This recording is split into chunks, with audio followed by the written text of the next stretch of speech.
Going on, you guys? Like to welcome you guys to another DC TV Talk episode 25. This is part one. It's gonna be a three-parter. Part one gonna cover DC Legends of Tomorrow. Part two gonna cover the Flash and Black Lightning. And part three gonna cover Gotham and Arrow. So this is part one. So let's dive into DC Legends of Tomorrow. Okay, the last time we seen Ray, his dumb ass when he got captured by Dark and Nora because he trying to be the damn good guy, save Nora and shit. So apparently he done got his ass caught, which we all knew.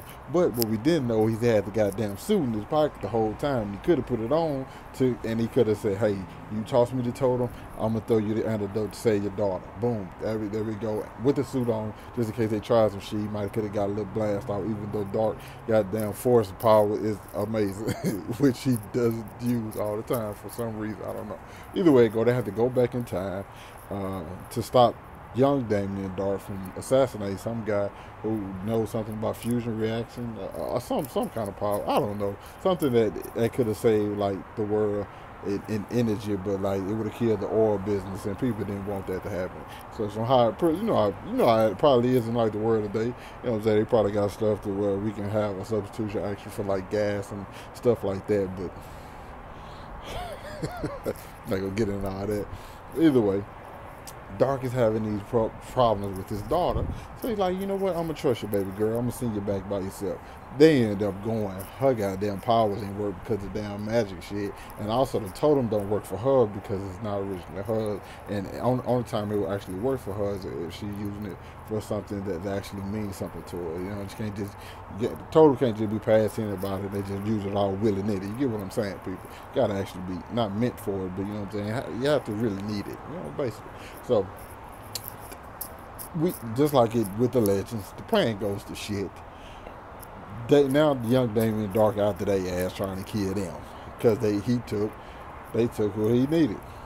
So the guy's like, yo, I'm not giving y'all what y'all need because I told I promised my wife and my daughter I was gonna get across the border and I was gonna see him again. So he being stubborn. Nora wanted to damn torture his ass. Ray telling him like, bro, listen, you ain't gotta do that shit. There's another way we can do it. Which of course Ray is like the I don't know if I said native at the beginning of this episode. I always get their names mixed up. I know who they are, but I always get their names mixed up. But anyway, Ray wanted to do all this shit. So then older Damien Dark comes back, and let me just add, it was funny as hell when he killed the old boy. I didn't think he was gonna kill him. It was no point of he didn't need to kill him. He just killed him for no reason. Then he laying on the ground talking to him. He is. I didn't really like his character in Arrow. I didn't really care for him last season, but this season I think it's the one because I think with Don and what's his name and Malcolm last season, it didn't really just work for it. But with this, it works perfectly for what they're doing. You know what I'm saying? And the kind of tone and what kind of show the show it is.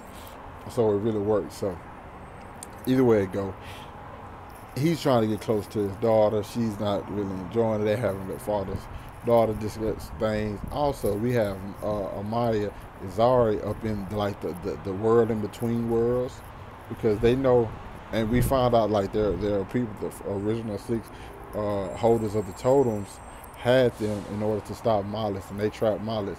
But the more darkness that enters into each totem, the stronger Malice becomes, and he'll eventually be able to break out. And so we kind of see that towards the end of this episode with like Malice showing like not Malice but Nora getting kind of like possessed a little bit, and it seems like she probably may get stronger, and then she also got more control of the totem now. So we got those things that come into play. We also got to get the fact that like the little stuff with Rip and Barry, not Rip, Rip and Wally. I'm tripping. With them, they actually on the wave rider now. You know, we get the whole that thing. Oh, I forgot to just mention my favorite part of this episode was the very like beginning, with like Sarah, the little back and forth between Sarah and Ava. Everybody loved that. You can't help but you have to like the Sarah and Ava romance. I don't know what they call it on the internet right now. You know, they used to always combine somebody's names and put them together and just say how much they like them. But I don't know. Either way, go. I'm enjoying the fuck out of that. Either way, Wiley's part of the team now. We get that, and he goes and he saves Ray, and he takes the the totem out of what's the name's pocket. I was wondering to myself, why didn't he take the totem from Nora too? He's a speedster. They wouldn't have caught him. But that's pretty much this episode. This episode, I thought it was gonna be like a James Bond episode, and you kind of got that with like young Damien Dark. The episode before this was better, but I still enjoyed this because, like, once again, I said DC Legends of Tomorrow know exactly what it is. They know exactly. It understands the characters, and it understands the story, and it depicts everybody in a way so where it's not making fun of itself, but it has fun with itself. It's not so serious. The show knows exactly what it is, and I enjoyed this episode. Pretty good episode. So yeah, that's all for DC Legends of Tomorrow. You guys let me know what you thought about it down in the comments. Hit the like button, subscribe to my channel for more DC shows and Marvel show. We only have one Marvel show going right now. Actually, we have two. Jessica Jones going. I got my review for Ace of S.H.I.E.L.D. coming later on this week, and I already got my review for Jessica Jones season 2 coming up later on today as well. So catch up with you guys later.